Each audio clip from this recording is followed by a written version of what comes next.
السلام علیکم ساتھیوں، ہم آپ کے سامنے قاری حنیف ملتانی صاحب رحمۃ اللہ علیہ کا بیان لے کر آئے ہیں، تو چلیے بیان کو دھیان توجہ کے ساتھ سنتے ہیں۔ وَكَمْ أَهْلَكْنَا قَبْلَهُمْ مِنَ الْقُرُونِ۔ اللہ فرماتے ہیں میری زمین پہ عداوت نہ کرو، فساد نہ مچاؤ، قتل نہ کرو، خون نہ بہاؤ، ناحق لوگوں کا خون نہ بہاؤ۔ اللہ پاک کی زمین ہر روز صبح کو عرض کرتی الہی لوگ مجھ پہ زنا کر کے چلتے ہیں، بدماشی کر کے چلتے ہیں، اجازت دے میں لقمہ بنا کر نگل جاؤں۔ مجھے اپنے اوپر ان کا چلنا پسند نہیں، مجھے اچھا نہیں لگتا۔ ہر روز آواز لگاتی ہے ظالمو، بدکارو، بدماشو، میرے اوپر دندناتے پھرتے ہو، ایک نہ ایک دن میرے اندر آؤ گے، تمہیں پتہ چل جائے گا کہ میں تم کو کتنا دشمن رکھتی تھی۔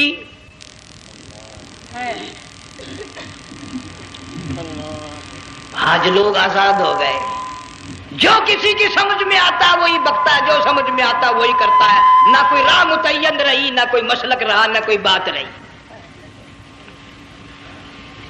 جناب مدنی کریم صلی اللہ تعالی علیہ وسلم کا بڑا عظیم تر صحابی ہے، بہت بڑا جرنیل ہے، سیدنا معاذ ابن جبل رضی اللہ تعالی عنہ مدینے پاک میں بیمار ہے، آخری وقت ہے، دعا کرو اللہ ہم سب کو مدینے کی موت عطا فرمائے۔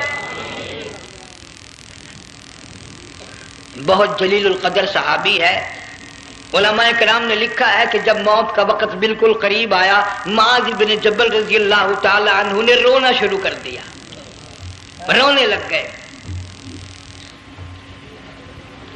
علماء نے لکھا ہے اس وقت بھی مدینے پاک میں اب تک بھی یہ رواج ہے، جب کسی پہ نزع طاری ہو، سکرات طاری ہو، موت قریب ہو، جتنے پاس بیٹھے کھڑے ہوتے ہیں سارے اللہ کے قرآن کی تلاوت کرتے ہیں۔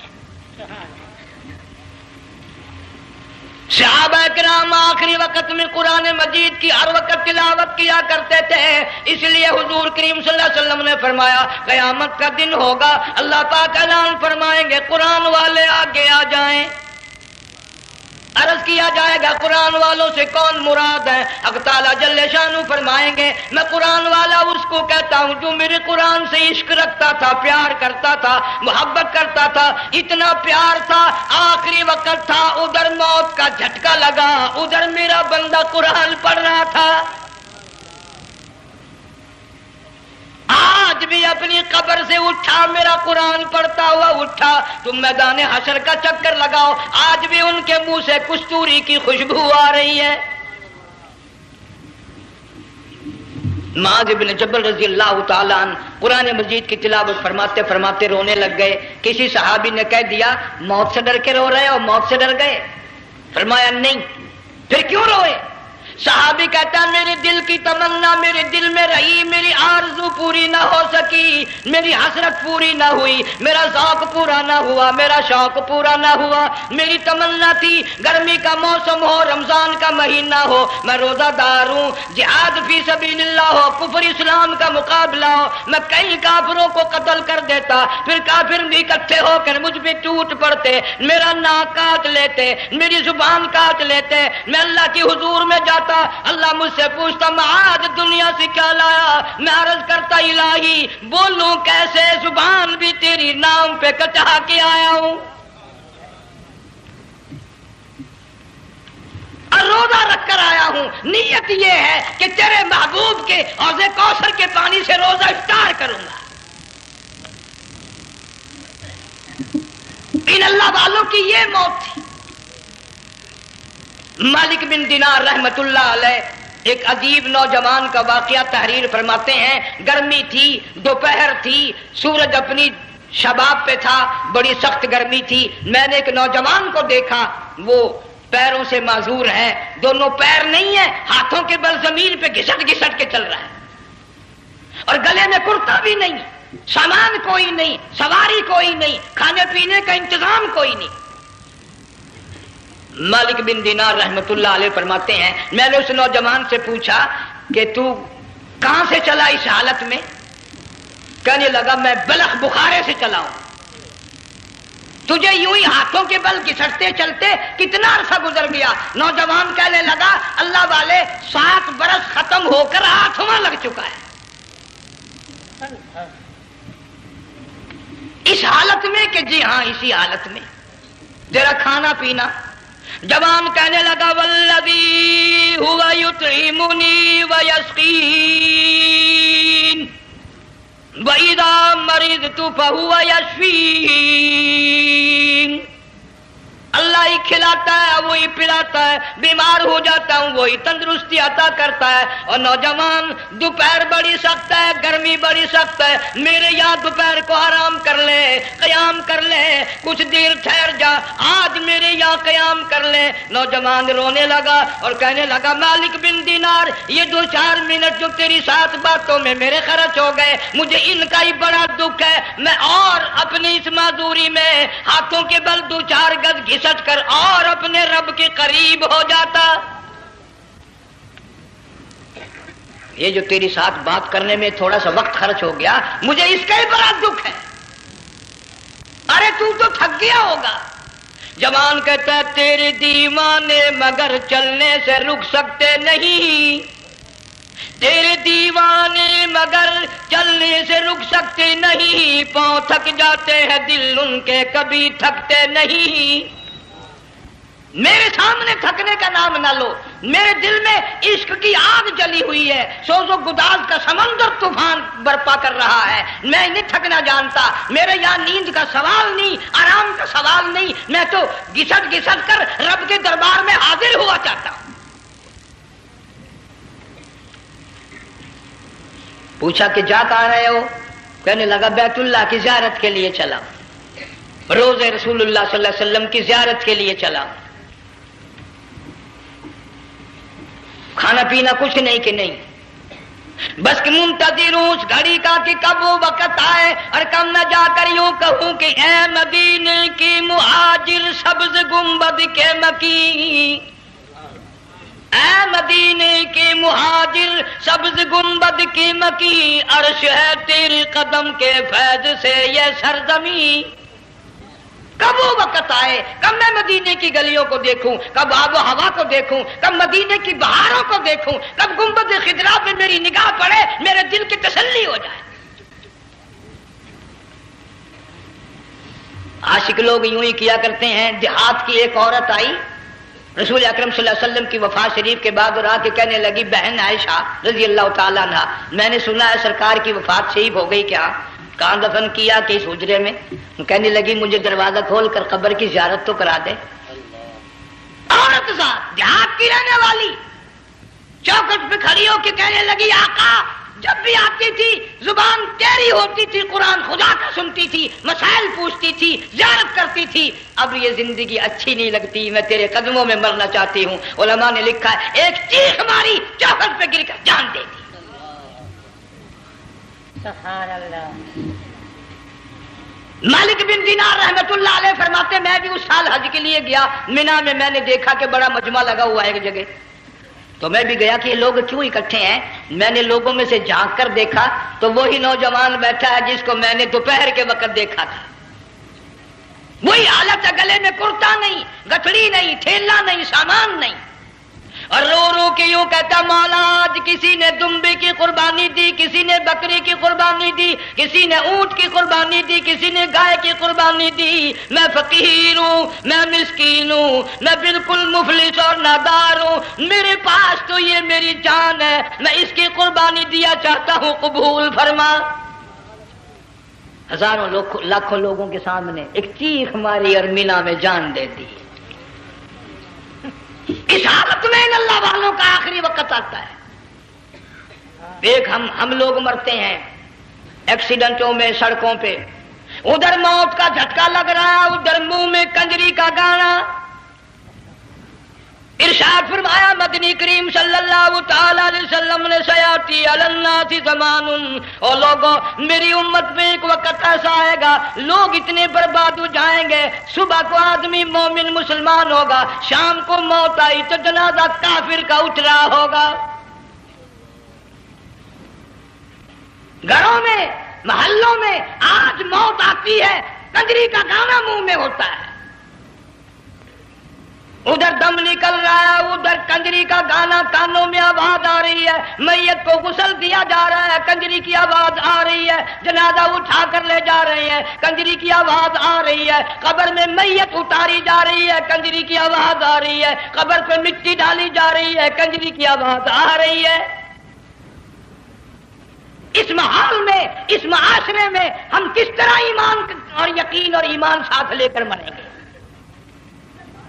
ہزاروں نہیں، لاکھوں کو مرتے وقت کلمہ نصیب نہیں۔ قسم دے کر پوچھو، ماں مر رہی ہے، کلمہ منہ سے نہ نکلا، باپ مر گیا، منہ سے کلمہ نہیں نکلا، بیگم صاحبہ چل بسی، منہ سے کلمہ نہیں نکلا۔ ہزاروں چلے گئے اور اپنے جانے کا پھر بھی یقین نہ آیا۔ تم نے کبھی سوچا تک نہیں، خیال تک نہیں کیا؟ ارشاد فرمایا مدنی کریم صلی اللہ تعالی علیہ وسلم نے لوگوں ابو ہریرہ رضی اللہ تعالیٰ عنہ سے پوچھا تو کیوں رویا؟ عرض کرنے لگا میرے آقا اتنی کمزوری کبھی نہ دیکھی، اتنی ضعیفی کبھی نہ دیکھی، اتنی ناتوانی کبھی نہیں دیکھی، چہرہ انور بالکل کمزور ہو گیا۔ آپ نے ٹھنڈا سانس لے کر فرمایا ابو ہریرہ تجھے معلوم نہیں موت بالکل قریب آ گئی، بالکل قریب آ گئی موت۔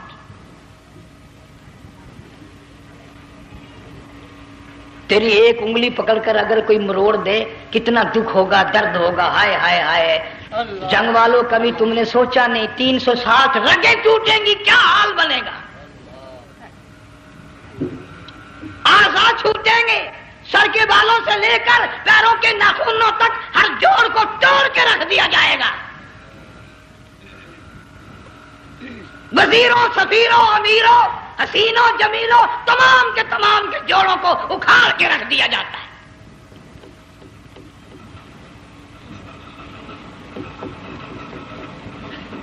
پروگرام تک نہیں مرد عورتوں کا کہ یہ دنیا کسی کی نہ بنی، قبر میں آخر جانا ہی جانا ہے۔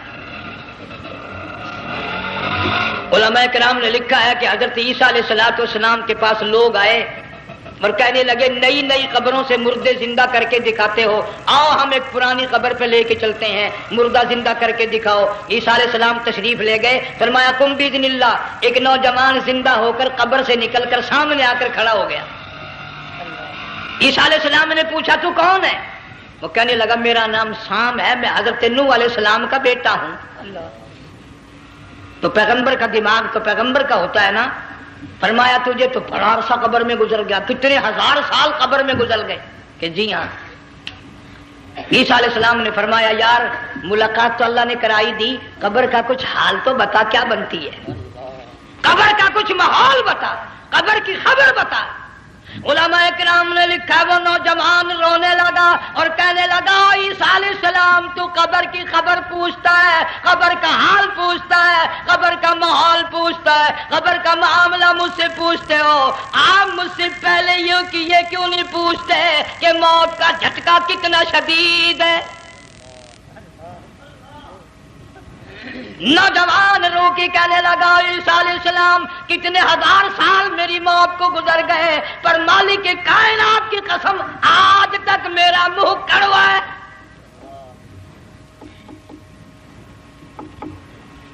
اس لیے جنگ والوں لمبی چوڑی بات کہنے کا وقت نہیں، حالات نہیں، میں تو تمہیں اتنا سا پیغام دینے آیا، کھانے پینے کا زمانہ ہے، میں جانتا ہوں تم کیلے کھاتے ہو، تمہیں کیلے کا ذائقہ معلوم ہے، امرود کا ذائقہ تم کو معلوم ہے، انار کا ذائقہ تمہیں معلوم ہے، انگور کا ذائقہ معلوم ہے، انناس کا ذائقہ معلوم ہے، آم کا ذائقہ معلوم ہے، ہزاروں پھلوں کے ذائقے تمہیں معلوم ہے، ہزاروں مٹھائیوں کے ذائقے تمہیں معلوم ہے، ہزاروں بیکری کی چیزوں کے ذائقے تمہیں معلوم ہے، ہزاروں شربتوں کے ذائقے معلوم ہے، پر تم نے جنگ والوں کبھی بھی قبرستان میں جا کر قبر والوں سے یہ نہیں پوچھا او قبر والوں ذرا بتاؤ تو صحیح موت کا ذائقہ کیسا ہے؟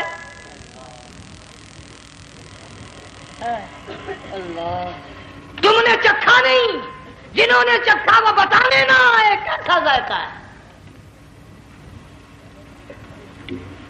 اس اس لیے قرآن کہتا کلا اذا بلغت التراقی وقیل من راق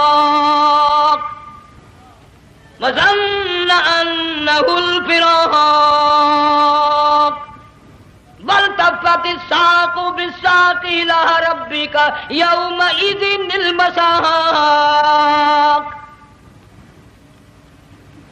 بادشاہ ہو، امیر ہو، وزیر ہو، فقیر ہو، غریب ہو، رگیں ٹوٹیں گی، موت آئے گی، اور جس کی آئی تمہیں معلوم نہیں کس طرح آئی، کس حال میں آئی. جن کے دلوں میں ان باتوں کا خیال آیا، خدا کی قسم صحابہ کرام میں سے اتنے رویا کرتے تھے آنکھیں ختم ہو گئی. جناب فاروق اعظم رضی اللہ تعالیٰ عنہ کو کسی نے دیکھا رو رہے ہیں، بے تحاشا رو رہے ہیں، پوچھ لیا بڑا بہادر پہلوان فاروق تجھے کیا ہوا، اتنا کیوں رویا؟ فرمانے لگے تمہیں معلوم نہیں قبر کا اندھیرا یاد آ گیا.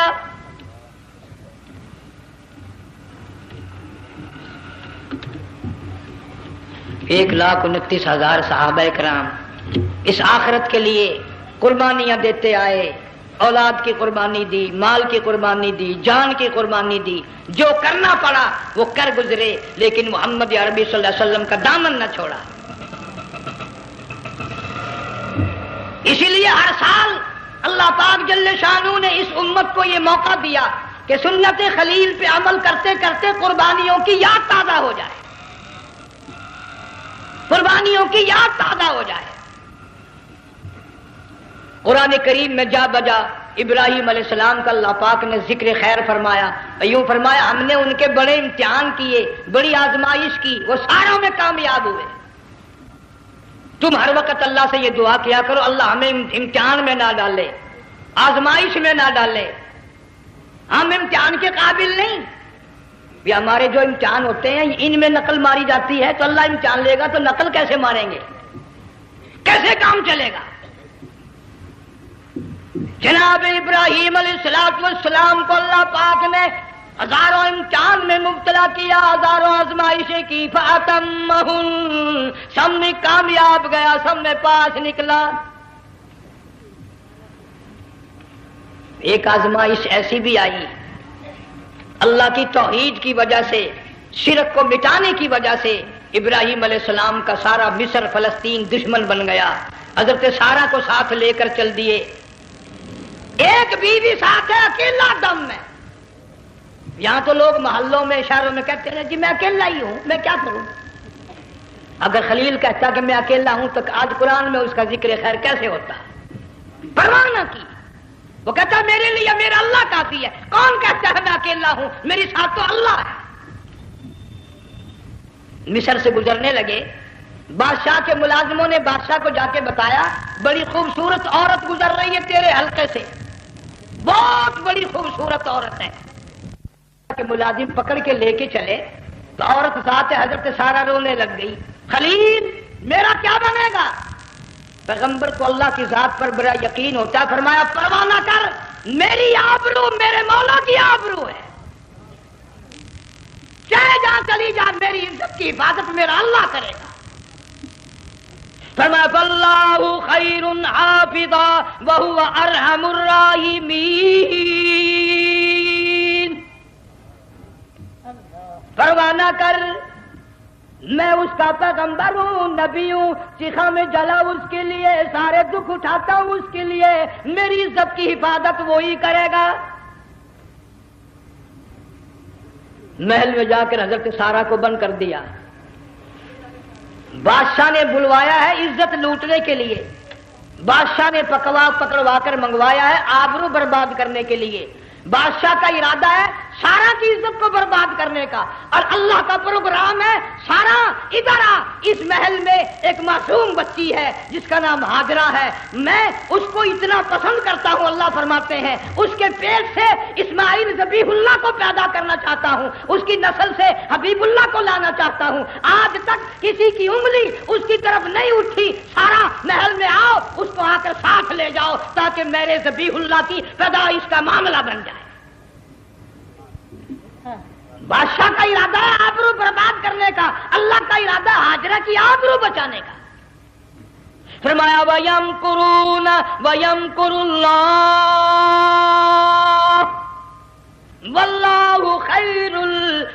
الماکرین، اس نے بھی تدبیر بنائی، میں خدا نے بھی تدبیر بنائی۔ بادشاہ آیا حضرت سارہ کے قریب برائی کا ارادہ کر کے۔ مفسرین نے لکھا ہے حضرت سارہ نے فرمایا مجھے 2 رکعت نماز پڑھنے دے۔ یہاں سے پتہ چلا کوئی پاک دامن عورت، کوئی نیک بیٹی اگر غنڈوں میں بدماشوں میں پھنس جائے، عزت بچانے کا طریقہ یہ ہے وضو کر کے اللہ کے سامنے نیت توبان، تیری عزت کے لیے وہ فرشتے بھیجے گا۔ علماء کرام نے لکھا ہے کہ ایک جہاز سمندر میں چل رہا ہے، طوفان آیا، جہاز تختہ تختہ ہو گیا، کچھ لوگ غرق ہو گئے، ڈوب گئے، کچھ تختوں پہ بہ کر کے چلنے لگے۔ ایک عورت گود میں بچہ ہے، ایک حبشی نوجوان دوسرے تختے پہ بیٹھا ہوا جاتا ہے۔ اس نے عورت اکیلی دیکھ کر اپنا تختہ چھوڑ دیا اور بدماشی کے ارادے سے عورت کے تختے پہ آ بیٹھا۔ تم جنگ والے سوچ رہے ہوگے کہ ڈوبتے وقت بھی باز نہ آئے، یہ سیلاب آتے ہیں لوگ بدماشیوں سے باز آئے؟ ڈوب گئے مگر باز نہ آئے، بغیرتی لوگ کرتے ہی رہے۔ علماء کرام نے لکھا حبشی نوجوان نے عورت کا بچہ چھینا سمندر میں پھینک دیا۔ عورت روئی اور کہنے لگی میرے اللہ بیٹھی رہتی ہوں، عزت جاتی ہے، حرکت کرتی ہوں، ڈوب جاؤں گی۔ میں نے سنا ہے سمندر کی گہرائیوں سے تو نے یونس علیہ السلام کی سنی تھی، میں تو پانی کے اوپر بہ رہی ہوں، مولا میری آبرو بچا، میرا ایمان بچا، میری عزت بچا، تیرے سوا میری سننے والا کوئی نہیں، لا الہ الا انت سبحانک انی کنت من الظالمین۔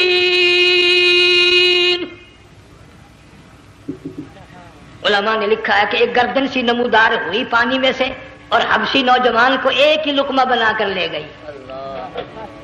وہ تو ہر جگہ سنتا ہے، پکارنے والا بے بس بے کس ہو کر جب اس کو پکارتا ہے وہ ہر جگہ انداز پہنچاتا ہے، وہ ہے جو موجود ہر جگہ۔ عورت بہتی بہتی کنارے جا لگی، ایک جہاز قریب آیا، دوپٹے کا اشارہ کر کے اس کو بلایا۔ جہاز میں جب سوار ہوئی تو دیکھتی کیا ہے، ایک نوجوان کی گود میں اس کا وہ بچہ جو سمندر میں پھینک دیا تھا بیٹھا ہوا کھیل رہا ہے۔ ٹوٹ پڑی میرا بچہ ہے۔ لوگوں نے کہا تیرا کہاں سے آیا؟ ماجرا سنایا، اس طرح ہوا۔ جہاز کے کپتان نے کہا ہم جہاز لے کر آ رہے تھے، غیب سے آواز آئی جہاز ادھر کو لے آؤ ورنہ ڈبو دیے جاؤ گے۔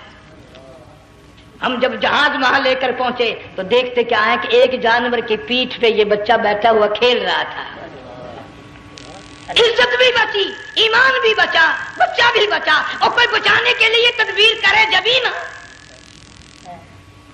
حضرت سارہ نے نماز پڑھ کر بد دعا کر دی، بادشاہ کے سارے بدن میں درد ہونے لگا۔ پیغمبر کا سارا گھر بڑا کریم ہوتا ہے، جب اس کو درد نے ستایا نا کہنے لگا میں وعدہ کرتا ہوں تجھے کچھ نہیں کہوں گا، میرے لیے دعا کر دے۔ اب اگر کوئی جنگ کا ہوتا یا میں ہوتا کہتا دفع ہو تیرے واسطے دعا کا دی، لیکن حضرت سارہ نے پھر جولی پھیلا دی، مولا وعدہ کرتا ہے بدماشی سے توبہ کرتا ہے، اس کو تندرستی عطا فرما دے۔ اللہ نے تندرستی عطا کر دی۔ وہ پھر کہنے لگا لو ایسی حسین عورت کب آپ آئے گی، پھر برائی کے لیے تیار ہوگی۔ یہاں سے پتہ چلا کہ یہ جو گنڈے بدماش ہوتے ہیں ان کی قسم کا بھی کوئی یقین نہیں۔ اگلے دن ایک آدمی نے قسم کھائی تو اس کے خلاف کرنے لگا۔ لوگ کہنے لگے کہ تو نے قسم کھائی تھی، قرآن اٹھایا تھا، اب کیا تھی گیا بل ڈٹھی ہوئی مسجد سی، پاٹیا ہوا قرآن سی، اگر ڈٹھی ہوئی مسجد سی تو پاٹیا قرآن سی، قرآن کے لا پورا سی جڑا میں چاہیا، مگر اسے یہ معلوم نہیں کہ تو نے تو پاڑیا قرآن اٹھایا، ڈٹھی ہوئی مسجد میں اٹھایا۔ خدا کا جب غضب آئے گا تو وہ ادھورا نہیں آئے گا، وہ ادھورا نہیں آیا کرتا۔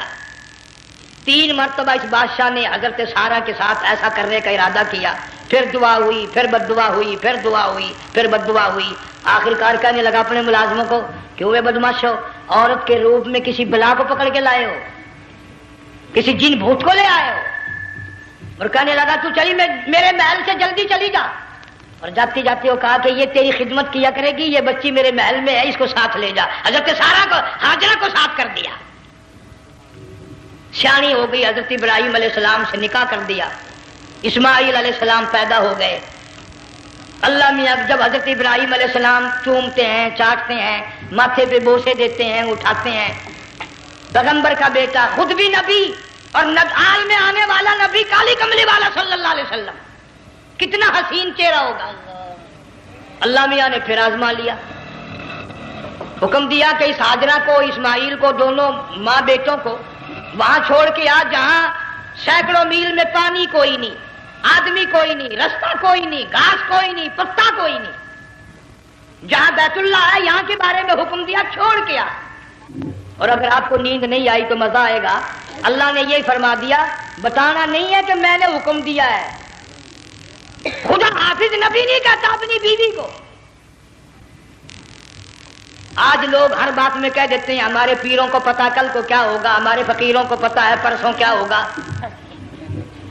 وہ بڑی مدت کی بات ہے، یہی موسم تھا، چماسا گرمی تھی، انارکلی لاہور سے ہم کئی ساتھی گزر رہے تھے، فٹ پاتھ پہ بیٹھا ایک ملنگ، چاروں طرف لوگ کھڑے، بڑا مجمع، کافی دنوں کی تو بات ہو گئی، ہاتھوں کی لکیر دیکھ کر لوگوں کی تقدیر بتا رہا تھا۔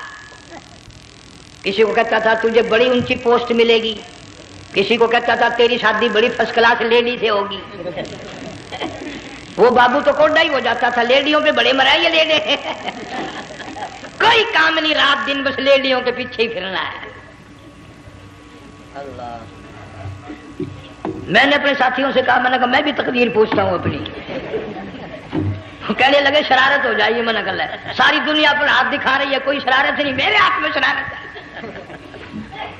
1 روپیہ لے رہا تھا وہ، میں بھی لوگوں میں گھساتا، بھیڑ میں سے اوپر نیچے یوں ہوتا میں بھی پہنچ گیا، اور دونوں گھٹنے میں نے زمین پہ رکھ دیا، روپیہ ہاتھ میں نے اس کے ذکر کہا، میں کہا ملنگ جی اگر اب ویکھیا میری شادی ہو جائے گی کہ نہیں۔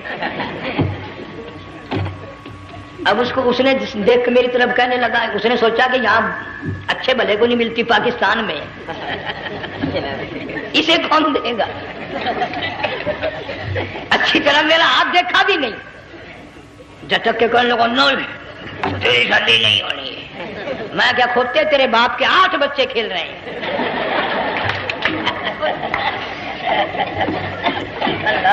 یوں ہی عقیدے بگڑ جاتے ہیں لوگ۔ ہمارے پیر کو پتا، فقیر کو پتا، کسی کو پتا نہیں ہے، کوئی نہیں جانتا۔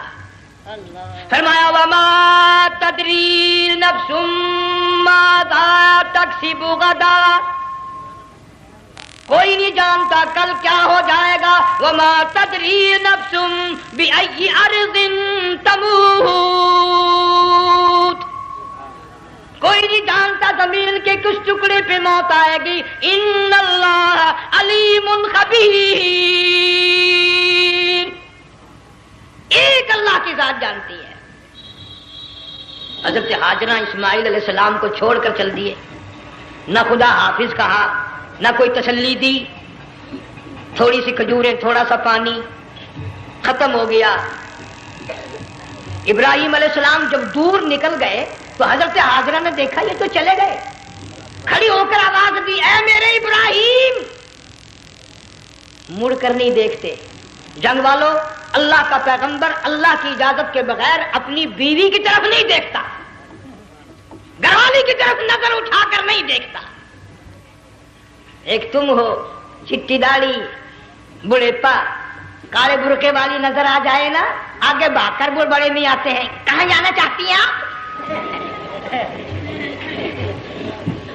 تیری ماں لگتی ہے آپ چلی جائے، تو یہ کیا ہوا؟ یہ کالے برقعے پہ مرتے مرتے مرتے مرتے مری گئے۔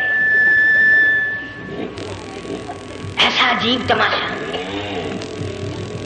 وہ لاہور پلیٹ فارم پر پھر رہی تھی نا ایک لیڈی برقع اوڑے، آ گیا ایک لیڈا، کہنے لگا سیب نپ لاؤں؟ نے کہا لے آئے، نے کہا واہ کام بن گیا، اس نے وہ نپ لے آیا۔ تھوڑی دیر کے بعد کہنے لگا میرے خیال میں پھینٹا بھی ہو جائے، نے کہا لے آئے، نے کہا سبحان اللہ پکا کام ہو گیا۔ وہ سیب نپ بھی پی لی، پھینٹا بھی ڈکار گئی۔ تھوڑی سی دیر کے بعد کہنے لگا سیب لے آؤں؟ وہ لے ہی آیا سیب، کہ آپ کے لیے میں سیب لایا ہوں آپ کھائیں. کہنے لگی نہیں آپ کھائیں. اس نے سوچا ہو میری بھی محبت ہو گئی ہے, سیب کھانے کے لیے مجھے بھی کہہ رہی ہے. جب اس نے اصرار کیا نا کہ میں تو تیرے لیے لایا ہوں کھا تو صحیح, کہنے لگی کیسے کھاؤں میرے منہ میں دانت ہی نہیں ہے. اب پتا چلا اسے کہ صبح سے میں تو پرانے پپی کے پیچھے پھر رہا تھا.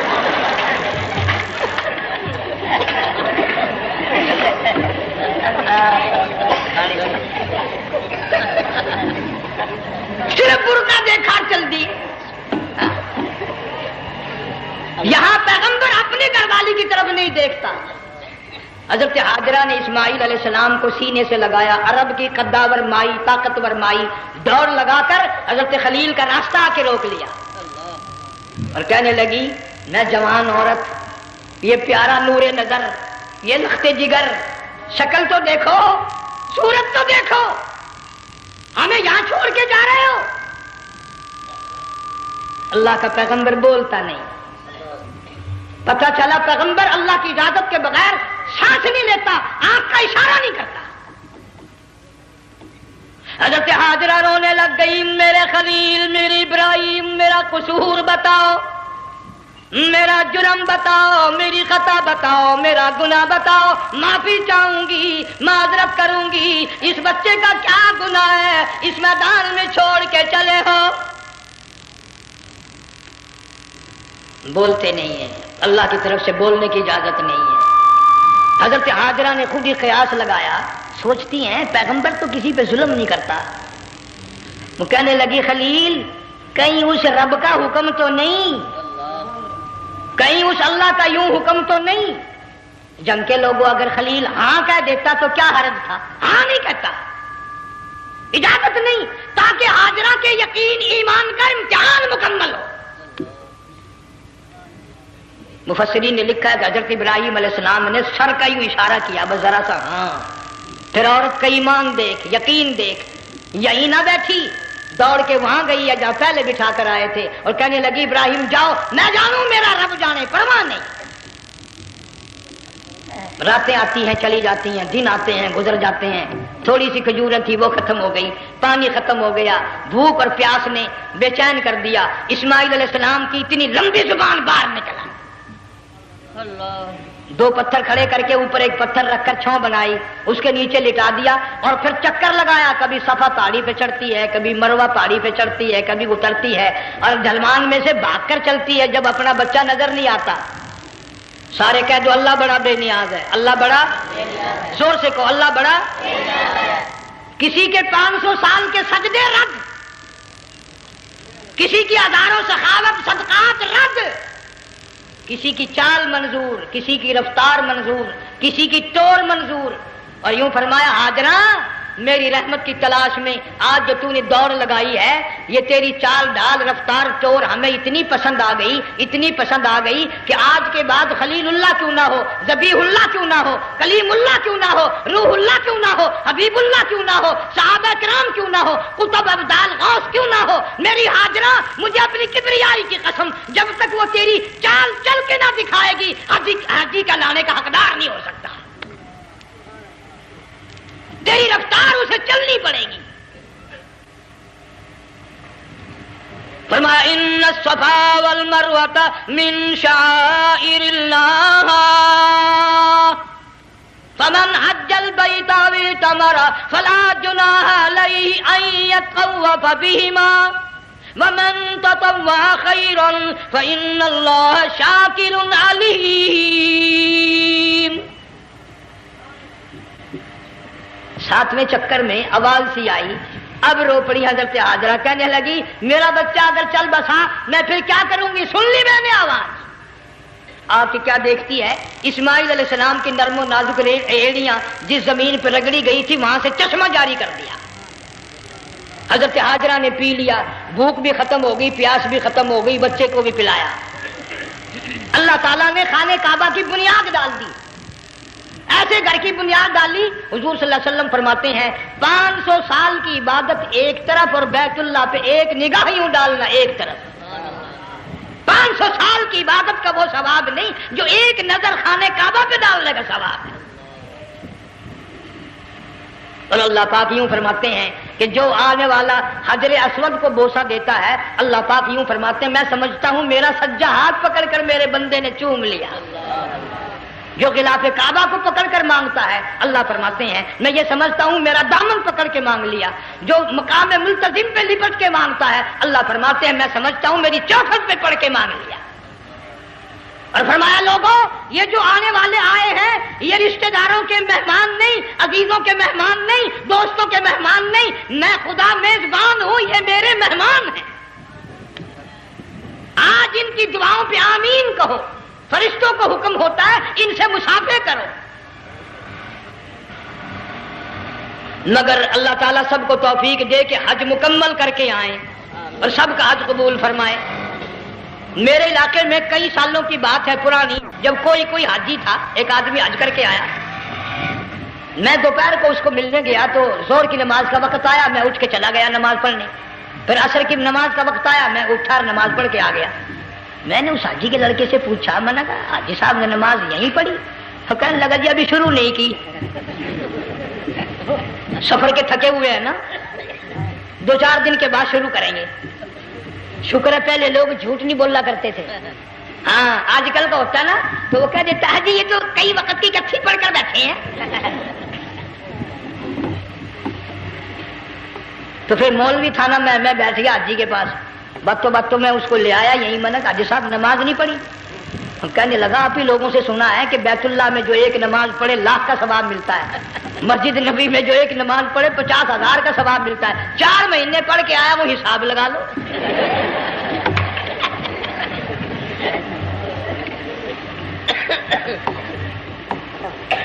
مسائل سیکھتے نہیں، ارکان اور آداب بیت اللہ کے سیکھتے نہیں۔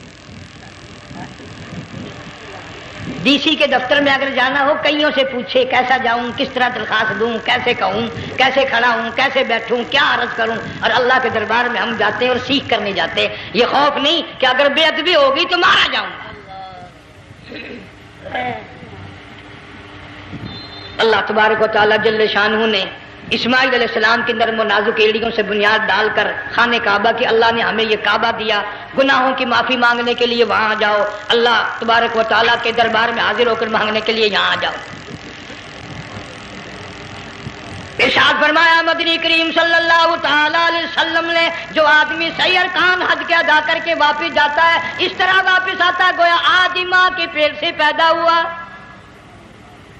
پہلے لوگ یوں ہی حج کیا کرتے تھے، یوں ہی قربانیاں کرتے تھے، اب تو ہر چیز کی لوگ آسانی تلاش کرتے ہیں۔ پچھلے بقرعید کے موقع پر ہمارے مسجد میں ایک آدمی مجھے کہنے لگا اگر کوئی غریب آدمی مرغی کی قربانی دے دے تو لگ جائے گی؟ میں نے کہا تو مکھی مار دے انشاءاللہ وہی لگ جائے گی۔ سارے کام ٹیڑھی ہو گئے، نیچے نیچے نیچے نیچے کو چلے آ رہے۔ آج کل وہ ٹیڑھی بکرے بکری آئے ہوئے ہیں نا، کہیں تو قربانی کے لیے یا کندھے کو اٹھا کر لاوے۔ اب بتاؤ یہ گوشت بنتے گا یا کھاوے گا یا فریج میں رکھے گا، کیا کرے گا؟ بالکل کام بگڑ گیا۔ حضور صلی اللہ علیہ وسلم نے فرمایا قربانی کا جانور اچھا تلاش کر کے لاؤ، اس کے بدن پہ جتنے بال ہوتے ہیں اتنی نیکیاں لکھی جاتی ہیں۔ اور میرا موضوع نہیں، حضور صلی اللہ علیہ وسلم نے فرمایا کہ میں نے اللہ سے دعا کی تھی میری امت کا کیا بنے گا، پل صراط پہ سے گزرتے وقت اللہ تعالیٰ نے میری دعا کو قبول فرما کر یوں فرما دیا کہ تیری امت جو قربانی میں جانور ذبح کرے گی میں خدا پل صراط کے کنارے پر زندہ کر کے ان سب جانوروں کو سواریاں بنا کر پیش کر دوں گا۔ اس لیے بقرعید بالکل قریب آ گئی، ہر دین ایمان اسلام کے لیے قربانی کے لیے تیار رہو۔ زیادہ سے زیادہ مجھے آج کل فکر لگا ہوا ہے کہ اپنے گھروں کو میں نماز کا اہتمام کرو۔ آج حال یہ بنا ہوا ہے کہ اگر گھر والی کی گود میں موت آئی تو گھر والی بے نماز، دھی کی گود میں موت آئی دھی بے نماز، بہن کی جھولی میں موت آئی بہن بے نماز، بیٹے کی گود میں موت آئی بیٹا بے نماز، بھائی کی گود میں موت آئی بھائی بے نماز۔ ڈاکٹر کے ہاتھ میں موت آئی، ڈاکٹر بے نماز، کمپیوٹر کے ہاتھ میں موت آئی، کمپیوٹر بے نماز، نرس کے ہاتھ میں موت آئی، نرس بے نماز، تیرا کفن خرید کے لانے والا بے نماز، تیرے غسل کا پانی گرم کرنے والا بے نماز، تیری قبر کھودنے والے بے نماز، تیرا جنازہ اٹھانے والے بے نماز، تیری قبر پہ مٹی ڈالنے والے بے نماز۔ اگر تو نمازی بھی ہے، یہ اتنے چاروں طرف کے بے نماز تجھے جنت میں کب جانے دیں گے؟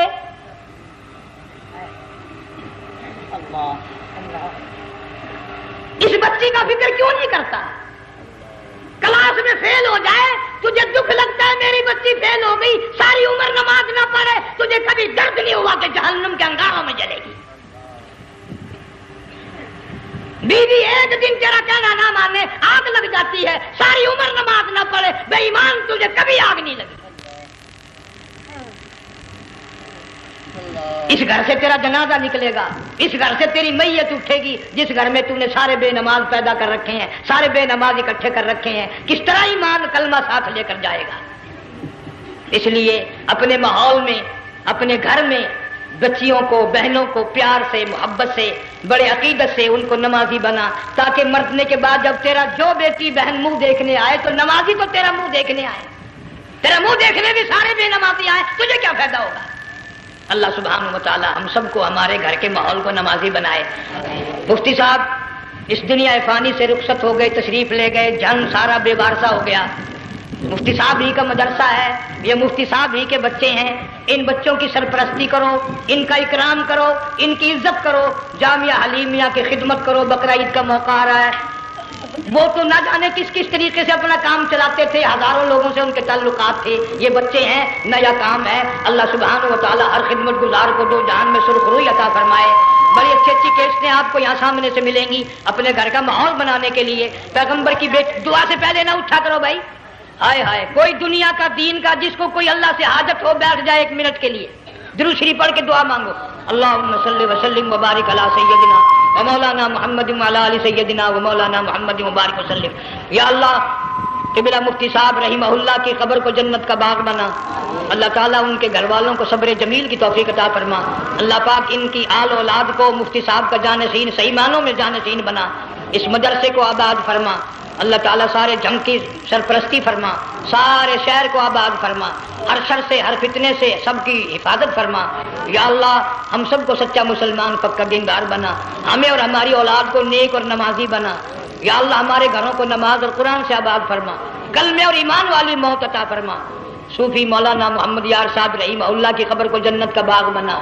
یا اللہ تمام مسلمانوں کی بخشش فرما، ساری امت کی مغفرت فرما، ساری مخلوق پہ کرم اور فضل فرما۔ یا اللہ سارے پاکستان کی حفاظت فرما، پاکستان کے داخلی خارجی دشمنوں کو ذلیل و خوار کر دے۔ یا اللہ ہم سب کو یقین ایمان اپنے اندر پیدا کرنے کی توفیق عطا فرما، ظالم کے ظلم سے بچا، شریر کی شرارت سے بچا، مولا حاسدوں کے حسد سے بچا، فتنہ پردازوں سے ہم سب کی حفاظت فرما، بے اولاد کو اولاد عطا فرما، جن کے پاس بچیاں ہیں اللہ تعالیٰ نرینہ اولاد عطا فرما۔ اور میں تو کافی دنوں کے بعد آیا ہوں، پرانے دوستوں میں سے تھے قاری غلام محمد صاحب، سب کا رحمت اللہ علیہ، اللہ تعالیٰ ان کی قبر کو جنت کا باغ بنا، سب کو جوار رحمت میں جگہ عطا فرما۔ ہمارے بڑے بزرگ قبلہ درخواستی صاحب مدذلو یا اور جتنے بھی بیمار ہیں اللہ پاک صحت کاملہ عطا فرما۔ مجھے بھی پیر غلام حبیب صاحب اللہ تعالیٰ ان کو بھی صحت کاملہ عطا فرما، اور میں گناہ گار بھی اب تو سارا سال گزر گیا، اکثر بیماری رہتا ہوں، اللہ تعالیٰ صحت کاملہ عطا فرما، موت آئے تو کلمے اور ایمان والی موت عطا فرما۔ یا اللہ دو جہان کی سعادت عطا فرما، دو جہان کی ذلت اور رسوائی سے ہم سب کی حفاظت فرما، سب کے کاروبار میں روزی رزق میں خیر و برکت عطا فرما، جس کے ذمہ قرضہ ہو ادا کرنے کی صورتیں پیدا فرما، ہر پریشان حال کی پریشانی کو دور فرما، مشکلوں کو آسان فرما، تلخیوں کو راحتوں سے تبدیل فرما۔ یا اللہ مفتی صاحب کے بچوں کو صحیح معنوں میں مفتی صاحب کا جانشین بنا، جامعہ حلیمیہ کو قیامت تک کے لیے قرآن سنت کا مرکز بنا۔ ربنا تقبل منا انک انت السمیع۔ افغانستان کے مجاہدین کو ہمیشہ ہمیشہ کے لیے کامیاب فرما، جتنے لاکھوں طالب علم اللہ والے شہید ہو گئے سب کے درجوں کو بلند فرما، افغانستان کے سارے مجاہدین کو اللہ تعالیٰ کامیاب فرما۔ روسی، امریکی، یہودی، مرزائی، عیسائی، یہ جتنے منصوبے بنا کر مسلمانوں کو تباہ کر رہے ہیں، یا اللہ ان سب منصوبوں کو برباد کر دے، ان کے تمام منصوبوں کو خاتمے ملا دے۔ صلی اللہ علیہ حبیبہ محمد وآلہ وصحبہ اجمعین برحمتک یا دین کی بات پھیلانا صدقہ جاریہ ہے، تو آپ اس کو آگے بھی شیئر کریے۔ شکریہ۔